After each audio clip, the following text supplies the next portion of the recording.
எனக்கு கல்யாணம் ஆன நாள்ல இருந்து என் வீட்டோட வரவு செலவு எல்லாத்தையும் பார்க்கறது ஆர்த்தி தான். எனக்கு தெரியாது என் அக்கௌண்ட்ல என்ன பணம் இருக்கு தெரியாது. ஊருக்கு போகணும் ஏதாவதுன்னா ஆர்த்தி ஊருக்கு போறதா இருக்கேன், டிக்கெட் மட்டும் காசு கொடுத்துட்றியா அப்படின்னு கேட்பேன். இப்பயும் அதை நான் ரொம்ப பெருமையா சந்தோஷமா வாங்கிக்கிறேன். அவங்க தான் பாத்துக்கிறாங்க. அவங்க பார்க்கலன்னா என்னால ப்ரொடக்ஷன்லாம் பண்ணியிருக்க முடியாது. அவங்க எனக்கு ஒரு பவுன் தாயா தான் தெரிஞ்சாங்க. இந்த மாதிரி ஒவ்வொரு வீடுகள்லையும் அவங்களுக்கு சின்ன சம்பளமா இருந்தாலும் கொஞ்சம் காசா இருந்தாலும் அதை அங்கங்க சேமிச்சு வச்சோ இல்லை குழந்தைங்களை பார்த்துக்கிட்டோ இப்படி வீட்டில் இருக்கிற ஒவ்வொரு அம்மாக்களுக்கும் அக்காக்களுக்கும் தங்கச்சிகளுக்கும் சகோதரிகளுக்கும் இவங்க எல்லாருக்குமான ட்ரிபியூட்டும் சமர்ப்பணம் தான் இந்த தாய்க்கிழவி படமும் இந்த வெற்றியும்.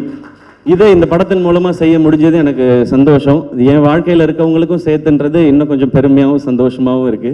ஒரு டீமா இங்க வேலை செஞ்சதோட சக்சஸை இங்க நான் பார்க்குறேன். ஏன்னா ஆரம்பத்துல இருந்து ரொம்ப சின்சியரா அதை அப்ரோச் பண்ணோம். இதுதான் பவுண்ட் ஸ்கிரிப்ட், இத்தனை டேஸ்ல தான் எடுக்கிறோம், இதுதான் பட்ஜெட், இதுதான் காஸ்டிங்னு ரொம்ப சின்சியரா.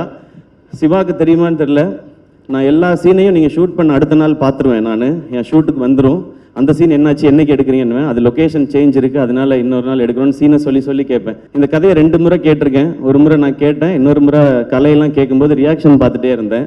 2 தடவை படிச்சிருக்கேன். இது வரைக்கும் 12 தடவை பார்த்துருக்கேன். நான் இது வரைக்கும் என் படத்தை கூட அத்தனை தடவை பார்த்ததில்லை. இதுக்கு நடுவில் ஒவ்வொரு சீனும் எப்படி எடுக்கிறாங்க, இது எப்படி வருது, எடிட் எப்படி இருந்தது, எப்படி ட்ரிம் பண்ணி மாறுது, மியூசிக் எப்படி இருக்குன்னு பார்த்துருக்கேன். ஸோ இந்த படத்தில் நான் நிறைய கற்றுருக்கேன் சிவா. இந்த லேர்னிங் எனக்கு ரொம்ப ரொம்ப சந்தோஷமா இருக்கு. எனக்கு கல்யாணம் ஆன நாள்ல இருந்து என் வீட்டோட வரவு செலவு எல்லாத்தையும் பார்க்கறது ஆர்த்தி தான். எனக்கு தெரியாது என் அக்கௌண்ட்ல என்ன பணம் இருக்கு தெரியாது. ஊருக்கு போகணும் ஏதாவதுன்னா ஆர்த்தி ஊருக்கு போறதா இருக்கேன், டிக்கெட் மட்டும் காசு கொடுத்துட்றியா அப்படின்னு கேட்பேன். இப்பயும் அதை நான் ரொம்ப பெருமையா சந்தோஷமா வாங்கிக்கிறேன். அவங்க தான் பாத்துக்கிறாங்க. அவங்க பார்க்கலன்னா என்னால ப்ரொடக்ஷன்லாம் பண்ணியிருக்க முடியாது. அவங்க எனக்கு ஒரு பவுன் தாயா தான் தெரிஞ்சாங்க. இந்த மாதிரி ஒவ்வொரு வீடுகள்லையும் அவங்களுக்கு சின்ன சம்பளமா இருந்தாலும் கொஞ்சம் காசா இருந்தாலும் அதை அங்கங்க சேமிச்சு வச்சோ இல்லை குழந்தைங்களை பார்த்துக்கிட்டோ இப்படி வீட்டில் இருக்கிற ஒவ்வொரு அம்மாக்களுக்கும் அக்காக்களுக்கும் தங்கச்சிகளுக்கும் சகோதரிகளுக்கும் இவங்க எல்லாருக்குமான ட்ரிபியூட்டும் சமர்ப்பணம் தான் இந்த தாய்க்கிழவி படமும் இந்த வெற்றியும்.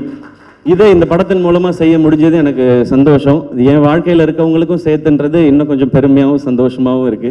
ஒரு டீமா இங்க வேலை செஞ்சதோட சக்சஸை இங்க நான் பார்க்குறேன். ஏன்னா ஆரம்பத்துல இருந்து ரொம்ப சின்சியரா அதை அப்ரோச் பண்ணோம். இதுதான் பவுண்ட் ஸ்கிரிப்ட், இத்தனை டேஸ்ல தான் எடுக்கிறோம், இதுதான் பட்ஜெட், இதுதான் காஸ்டிங்னு ரொம்ப சின்சியரா.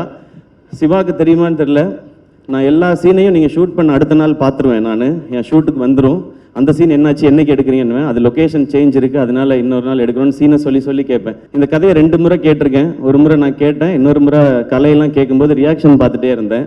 2 தடவை படிச்சிருக்கேன். இது வரைக்கும் 12 தடவை பார்த்துருக்கேன். நான் இது வரைக்கும் என் படத்தை கூட அத்தனை தடவை பார்த்ததில்லை. இதுக்கு நடுவில் ஒவ்வொரு சீனும் எப்படி எடுக்கிறாங்க, இது எப்படி வருது, எடிட் எப்படி இருந்தது, எப்படி ட்ரிம் பண்ணி மாறுது, மியூசிக் எப்படி இருக்குன்னு பார்த்துருக்கேன். ஸோ இந்த படத்தில் நான் நிறைய கற்றுருக்கேன் சிவா. இந்த லேர்னிங் எனக்கு ரொம்ப ரொம்ப சந்தோஷமா இருக்கு.